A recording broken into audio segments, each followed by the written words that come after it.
जी। अस्सलाम वालेकुम students. Chapter number 18 के हमारे पास दो टॉपिक्स हैं, जिनमें से एक टॉपिक का नाम एक्सरे है और दूसरे का नाम लेज़र है। एक्सरे के ऊपर पेपर के अंदर कभी सवाल बना नहीं है। इस पे ज़्यादातर एमसीक्यूज़ या न्यूमेरिकल वगैरह पेपर में सेट हो जाता है ज़्यादातर। और आपका जो स्मार्ट सिलेबस, जिसको हम रिड्यूस सिलेबस कह रहे हैं, उसके अंदर ये टॉपिक शामिल किया गया है।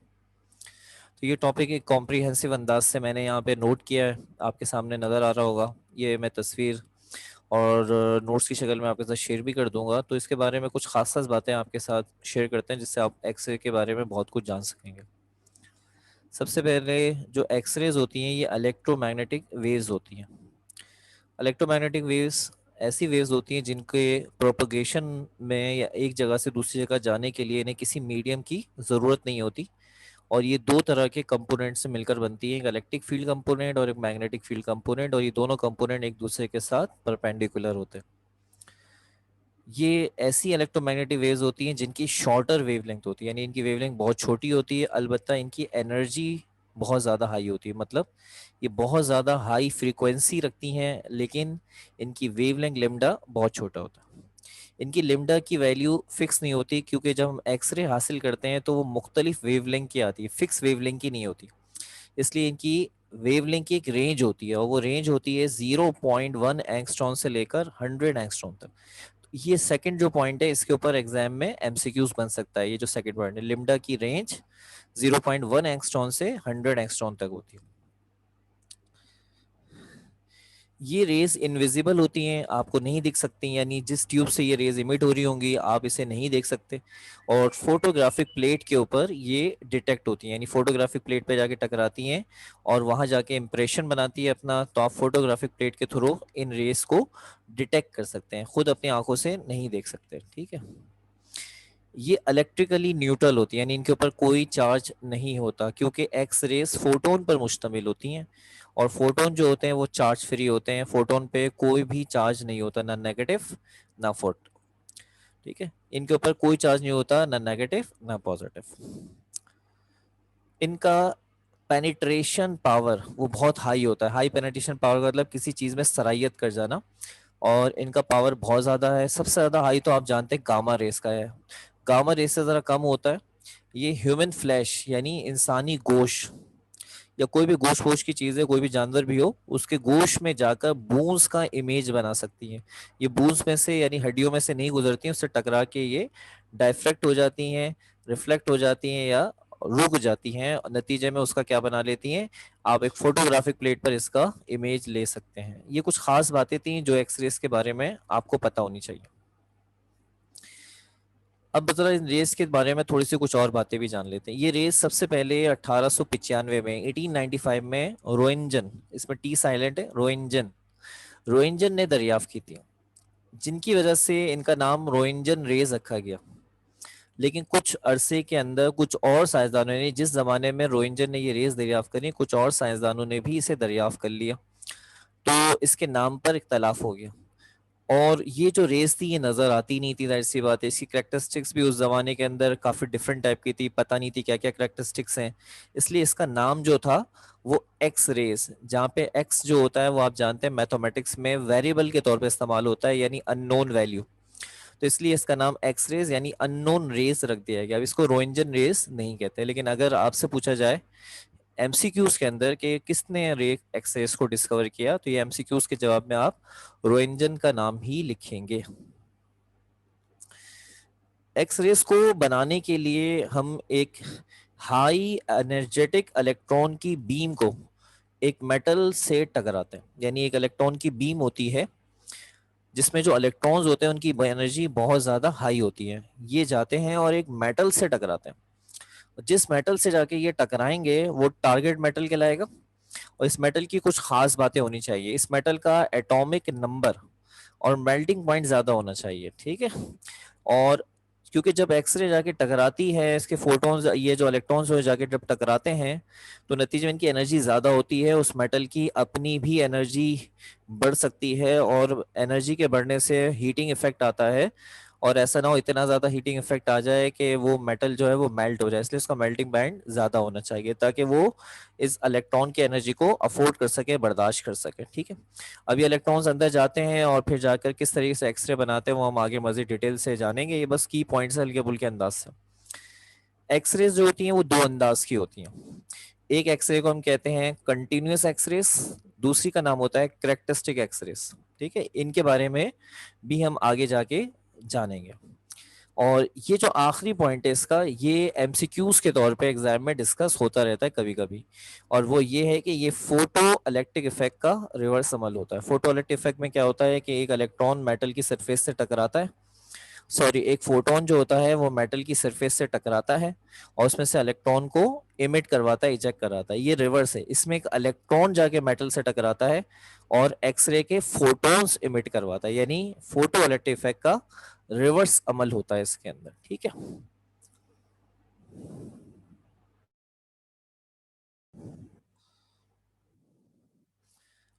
अब आपके सामने इस वक्त जो नजर आ रहा है ये एक एक्सरे ट्यूब है, इसको कोलाइज ट्यूब भी कहते हैं। ये जो आपके सामने नजर आ रही है ये मुख्तलिफ किताबों में अलग अलग अंदाज से बनी हुई है। जैसे इस वक्त आपके सामने जो है वो एक बीन के अंदाज में बनी हुई है, बीन जिसे हम लोग अक्सर ड्रामों वगैरह में देखते हैं, जो सांप वगैरह होते हैं उनको पकड़ने के लिए जो बीन बजाई जाती है उस शेप की टाइप की बनी हुई है, लेकिन मुख्तलिफ किताबों में इसकी डायग्राम अलग अलग अंदाज से। तो जो मेरी मालूमात के हिसाब से डायग्राम थी वो मैंने आपके साथ शेयर करी है।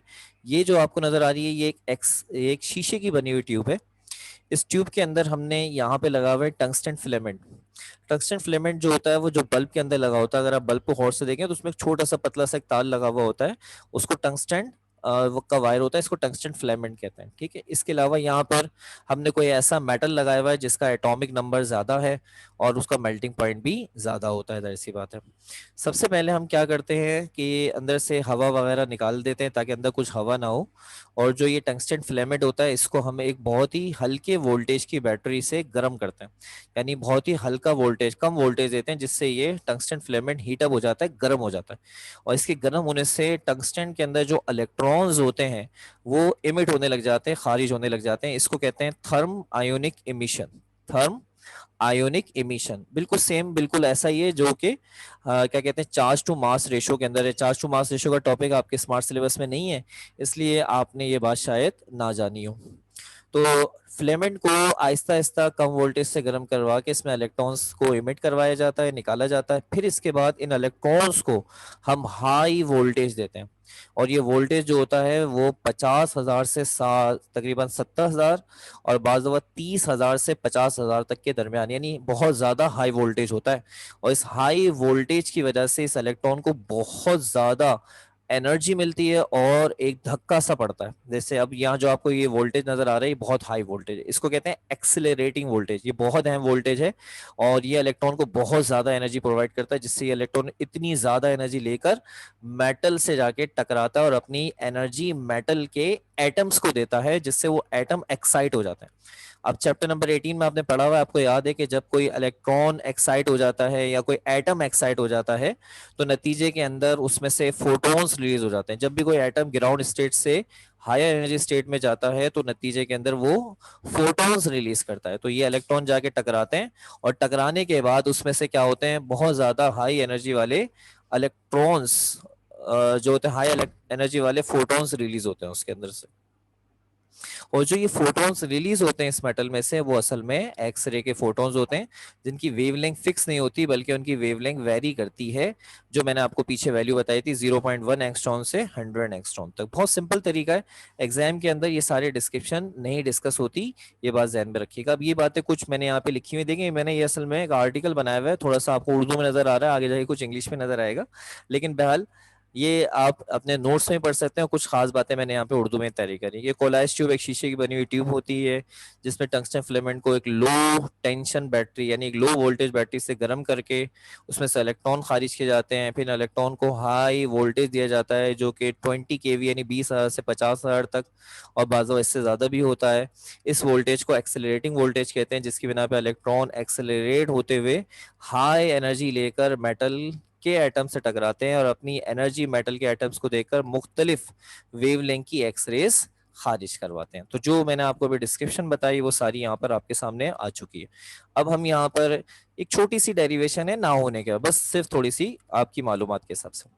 तो यहाँ पर एनर्जी ऑफ एक्सेलरेटेड इलेक्ट्रॉन्स, ये फॉर्मूला आपको जो नजर आ रहा है E is equal to V e, ये 12वें चैप्टर इलेक्ट्रोस्टैटिक्स से बनाया गया है। E is equal to V e, जहां पर E जो है वो काइनेटिक एनर्जी को रिप्रेजेंट करता है, जो इलेक्ट्रॉन मूव होके जाते हैं ये उनकी काइनेटिक एनर्जी होती है। और जो V होता है ये एक्सेलरेटिंग वोल्टेज होता है, और E जो है वो चार्ज ऑफ इलेक्ट्रॉन है, जाहिर सी बात है। ये आप फर्ज कर लीजिए क्वेश्चन नंबर आपकी 1 है। इसके बाद आप जानते हैं जो फोटोन रिलीज हो रहे हैं, एक्सरे के फोटोन, उनकी energy E is equal to h nu होती है, जहां आप न्यू को ब्रेक कर देते हैं C अपॉन लिम्डा, तो ये हो जाता है एस सी अपॉन लिम्डा। दोनों इक्वेशन को कंपेयर करेंगे, ई कट जाएगा, वी बराबर एस सी अपॉन लिम्डा। आप क्रॉस मल्टीप्लाई करके लिम्डा के लिए फॉर्मूला बना लें, फॉर्मूला बनेगा S C divide by V E. ये फॉर्मूला हम पहले भी डिस्कस कर चुके हैं, आप लोगों को याद होगा सारे स्टूडेंट्स को, चैप्टर नंबर 18 के न्यूमेरिकल्स थे, और न्यूमेरिकल में एक न्यूमेरिकल था 18.7 के नाम से, 18.7, जिसके अंदर एक्साइटेशन पोटेंशियल का कॉन्सेप्ट आया था। तो जब मैं न्यूमेरिकल सॉल्व करा रहा था तो वहां भी मैंने ये वाली डेरिवेशन कराई थी। तो जिन बच्चों ने वो न्यूमेरिकल मुझसे सीख रखा है वो इस डेरिवेशन को वहां से देखेंगे तो नहीं याद आ जाएगा। अब यहाँ एच कांस्टेंट है, सी कांस्टेंट है, ई कांस्टेंट है, तो लेमडा और ये वोल्टेज ये दोनों एक दूसरे के साथ कैसे हैं, inversely proportional. Lambda is the wavelength of X rays, और जो ये वी है इसके बारे में ऊपर ही बता दिया गया है, दिस इज द एक्सेलरेटिंग, ये एल है टी नहीं है, एक्सेलरेटिंग वोल्टेज।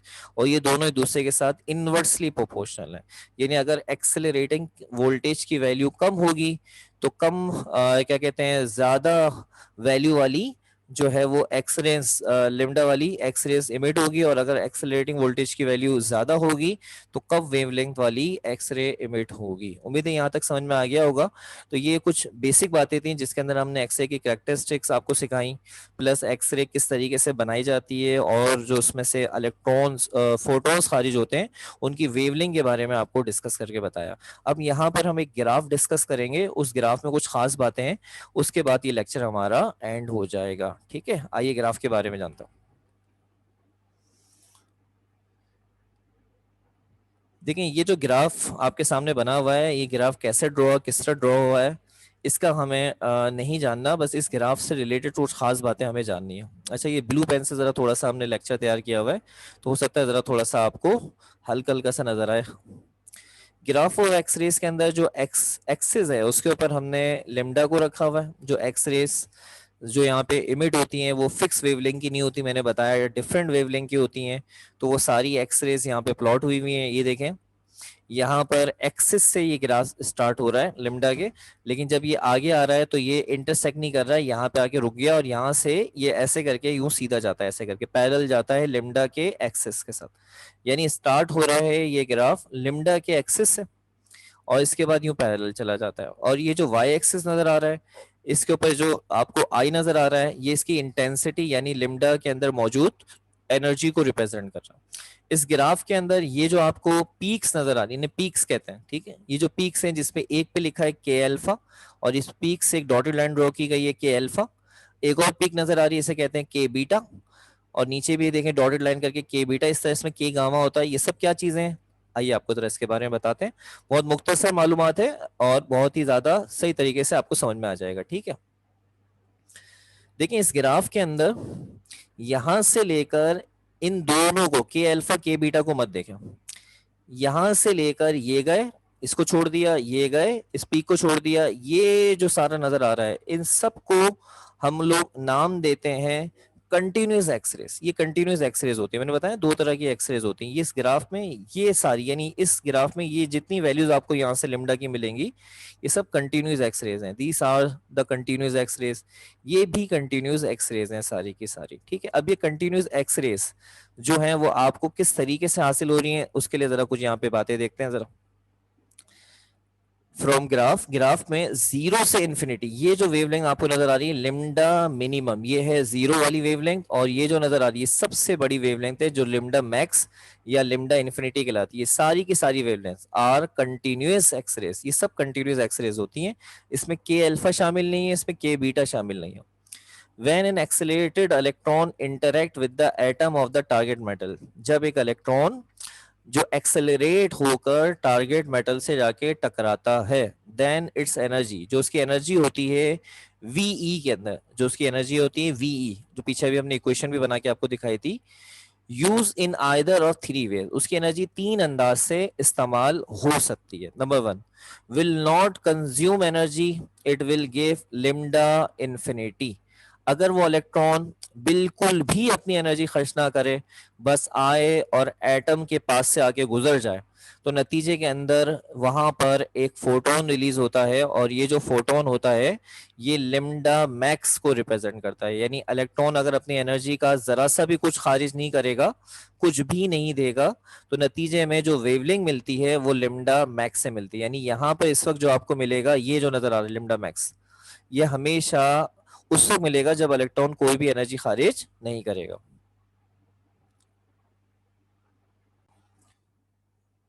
अब दूसरा पॉइंट हमारा यहाँ पे क्या है, दूसरा पॉइंट हमारा ये है कि अगर ये इलेक्ट्रॉन अपनी सारी एनर्जी दे दें, सारी जितनी भी एनर्जी वो दे दें एटम को, तो नतीजे के अंदर जो वेवलेंथ मिलेगी वो लिम्डा मिनिमम, ये वाली जहाँ पे मैंने, अगर एनर्जी बिल्कुल भी नहीं देगा तो लिम्डा मैक्स लिम्डा इन्फिनिटी आता है, और अगर वो सारी एनर्जी दे देता है तो लिम्डा मिनिमम, यानी एक्सरे की जो सबसे छोटी वेवलेंथ है वो उस वक्त मिलती है जब इलेक्ट्रॉन सारी एनर्जी देता है, सबसे बड़ी वेवलेंथ उस वक्त होती है जब वो एनर्जी बिल्कुल भी खर्च नहीं करता।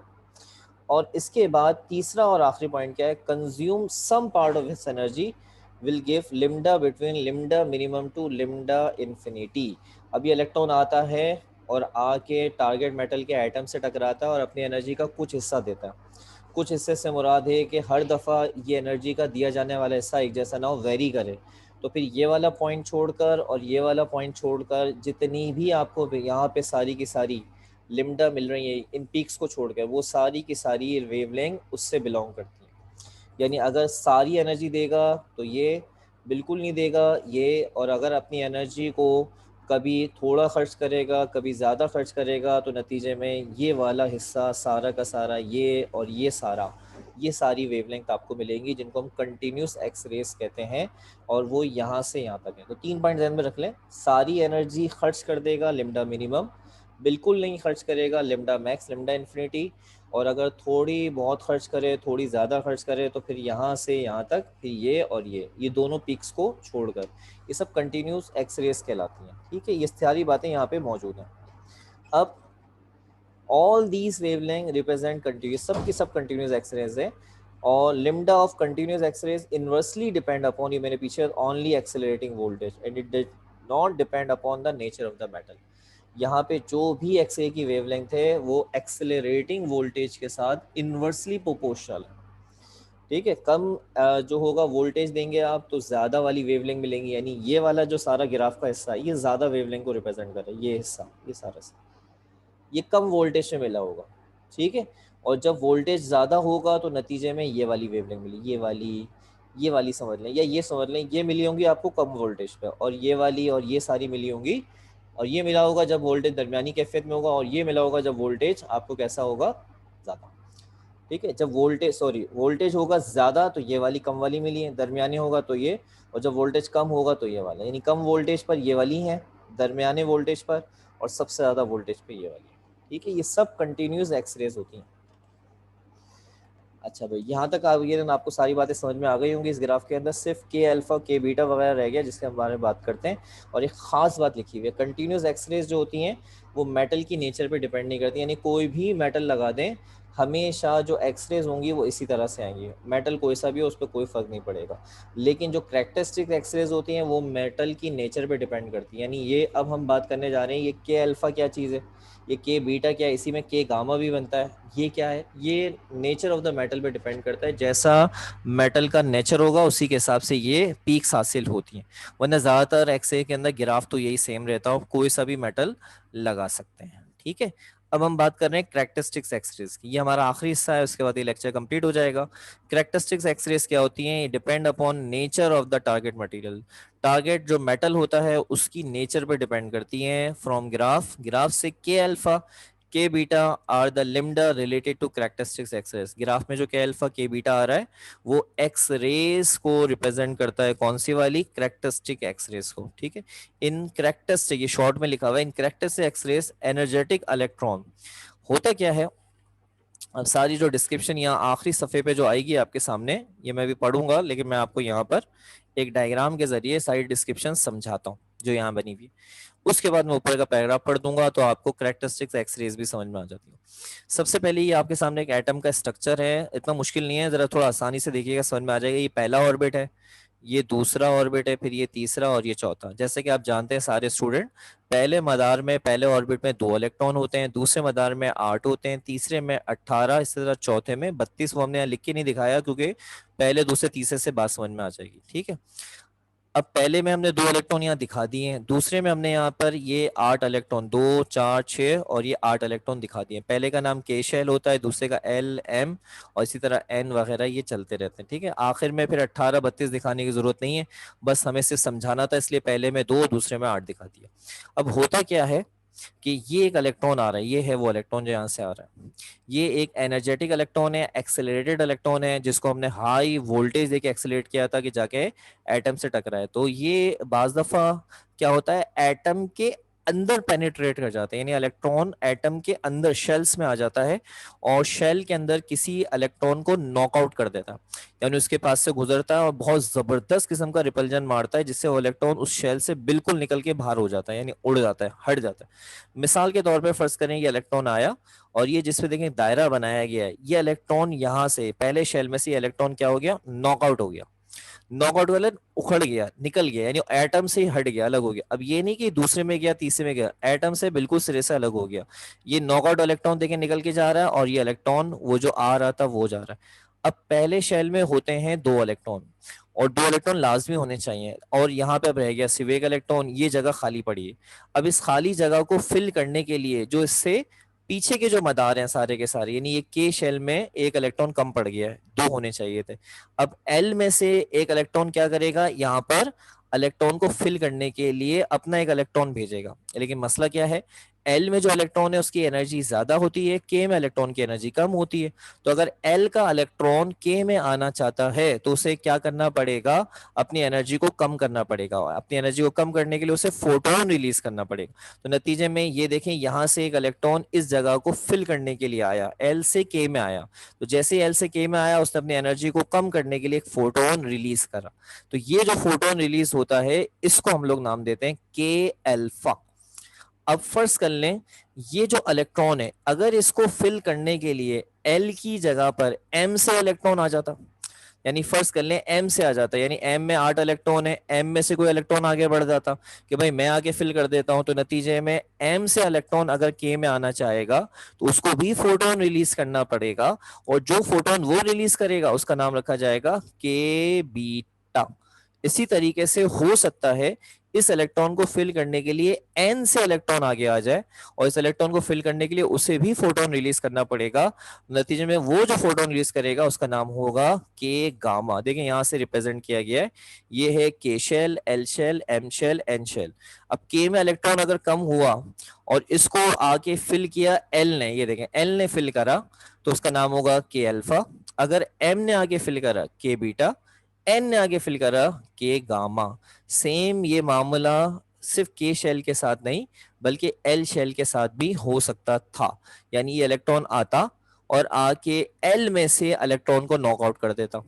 अगर इलेक्ट्रॉन नॉकआउट हो जाएगा तो उस इलेक्ट्रॉन की जगह फिल करने के लिए उससे ऊपर जो शेल्स हैं वो इलेक्ट्रॉन अपने भेजेगा, यानी अगर एल में इलेक्ट्रॉन निकल गया तो एल से ऊपर होता है एम, एम आएगा अपना इलेक्ट्रॉन यहाँ पे देने के लिए और फोटोन रिलीज करेगा। तो फर्स्ट करें अगर एल में से इलेक्ट्रॉन निकल जाता और एम में से इलेक्ट्रॉन आके उसे फिल करता तो एक फोटोन रिलीज होता जिसका नाम होता एल अल्फा। इसी तरीके से एल में अगर इलेक्ट्रॉन निकल गया उसको फिल करने के लिए एन आगे आता तो उसका नाम होता एल बीटा। सिमिलरली ये सेम काम एम के साथ भी हो सकता था, एम का इलेक्ट्रॉन भी नॉकआउट हो सकता था, उसको फिल कौन करेगा, एन करेगा, एन के ऊपर ओ शेल होता है वो कर सकता है। इस तरह ये मुख्तलिफ फोटोन्स रिलीज होते हैं, ग्राफ के अंदर मुख्तलिफ पीक्स आती हैं जिनको हम उन्हीं शेल के नाम से सीरीज रखते हैं, K series, L series, M series, जैसे अभी आपने पीछे ग्राफ में देखा तो उसमें के सीरीज की दो पीक्स दिखाई गई है, के अल्फा, के बीटा और के गामा भी हो सकता है। इसी तरह ग्राफ में एल सीरीज भी आ सकती है, L alpha, L beta, L gamma आ सकती है। ये डिपेंड करती है मेटल की नेचर पे, जैसी मेटल की नेचर होती है उसी के हिसाब से ये सीरीज हमें हासिल होती हैं और उसी से हमें ये अलग अलग तरह की एक्सरेज हासिल होती हैं। इनको हम लोग करेक्टरिस्टिक्स एक्सरेज कहते हैं।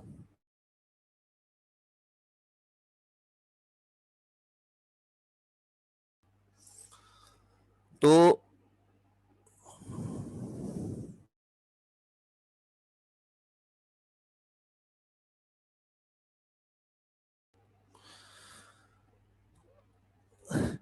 एक मरतबा मैं दोबारा से इसके बारे में हल्का सा आपको फिर से बता देता हूँ और ये बड़ा आसानी से हमारा ये करेक्टरिस्टिक्स एक्सरेज का मामला जो है वो कंप्लीट हो जाएगा। कि अगर फर्ज कर ले एक हाईली एनर्जेटिक इलेक्ट्रॉन आता है और आकर के शेल में से इलेक्ट्रॉन को नॉकआउट कर देता है, तो उस जगह को फिल करने के लिए एल का इलेक्ट्रॉन आएगा, फोटोन रिलीज करेगा और उसका नाम होगा के अल्फा। और अगर उसी जगह को फिल करने के लिए एम का इलेक्ट्रॉन आ गया तो फिर वो फोटोन रिलीज करेगा, उसका नाम होगा के बीटा। और अगर उसी इलेक्ट्रॉन की स्पेस को फिल करने के लिए एन का इलेक्ट्रॉन आ गया तो वो होगा के गामा। मैंने यहाँ पे दिखाया भी आपको सैंपल के तौर पे कि एल से आया तो के अल्फा, और अगर फर्ज कर ले एम से आया तो के बीटा, और एन से आया तो के गामा हो सकता है। इसी तरीके से एल में से इलेक्ट्रॉन अगर निकल गया तो नतीजे के अंदर उसको फिल करने के लिए एम से आएगा तो एल अल्फा, एन से इलेक्ट्रॉन अगर एल के इलेक्ट्रॉन को फिल करने के लिए आएगा तो एल बीटा। इसी तरीके से एम और एन। और ये जो एक्सरेज होती हैं इनको करेक्टरिस्टिक्स एक्सरेज कहते हैं। और ये जो सारी एक्सरेज हासिल होती हैं इनको हम लोग सीरीज के नाम से याद करते हैं, K series, L series, M series. और ये मेटल की नेचर पे डिपेंड करती हैं। अब इससे रिलेटेड एक पैराग्राफ लिखा गया है जिसको अगर आप पढ़ेंगे तो इंशाल्लाह ताला आपको सारी बातें समझ में आ जाएंगी। मैं इसको पढ़ता हूँ, जरा आप भी देख लें।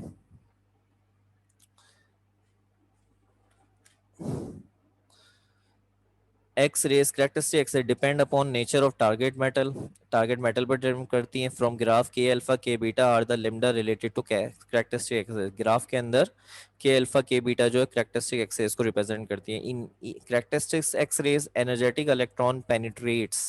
जो करेक्टरिस्टिक्स एक्सरेज होती है उसमें जो इलेक्ट्रॉन होता है, एनर्जेटिक इलेक्ट्रॉन, वो पेनिट्रेट कर जाता है into the surface of atom, atom के अंदर चला जाता है and knock out inner shell electrons. और किसी भी शेल के अंदर जो इलेक्ट्रॉन होते हैं उसको नॉक आउट कर सकता है, like K shell, L shell etcetera. L shell हो सकता है, के शेल हो सकता है वगैरह। When electron of K shell is remove, जब के शेल का इलेक्ट्रॉन रिमूव हो जाता है, नॉक आउट हो जाता है, निकल जाता है, then there will a vacancy in K shell. तो के शेल में एक जगह खाली पड़ जाती है इलेक्ट्रॉन के जाने से, विच इज एकोमोडेट, जिसको फिल करता है by L shell electron. L shell का इलेक्ट्रॉन आके फिल करता है। When L shell electron jump to K shell to fill the vacancy, जब एल शेल का इलेक्ट्रॉन के शेल में जाकर उस वैकेंसी को फिल करता है, इट विल रिलीज फोटोन। तो वो एक फोटोन रिलीज करता है which will give lambda related to K alpha. तो एक फोटोन रिलीज करता है जिसकी वेवलेंथ के अल्फा को रिप्रेजेंट करती है। बिल्कुल इसी तरीके से अगर if vacancy fill by M shell, अगर एम शेल फिल करेगा then it will K beta. तो अब जो वेवलेंथ होगी वो के बीटा को रिप्रेजेंट करेगी, so on. It is called K series. Now if electron of L shell knockout, फर्ज कर लें कि अगर एल शेल का इलेक्ट्रॉन नॉकआउट हो जाए, then vacancy filled by M and O which will give L series and so on। इस तरह मुख्तलिफ तरह की सीरीज हमें मिल जाती हैं, L series, M series वगैरह। all these series are called characteristics। ये तमाम सीरीज characteristic एक्सरेज कहलाती हैं। नोट दैट, यहाँ पे ये बात जरा ध्यान में रखें, when L shell electron fill the vacancy, जब L shell का इलेक्ट्रॉन जो जाके वैकेंसी फिल करता है K shell electron, then there will be a vacancy in L shell. तो एल शेल में भी जगह खाली हो जाती है, which will filled by M shell which gives L series. यानी आपको के सीरीज के साथ एल सीरीज भी मिल सकती है।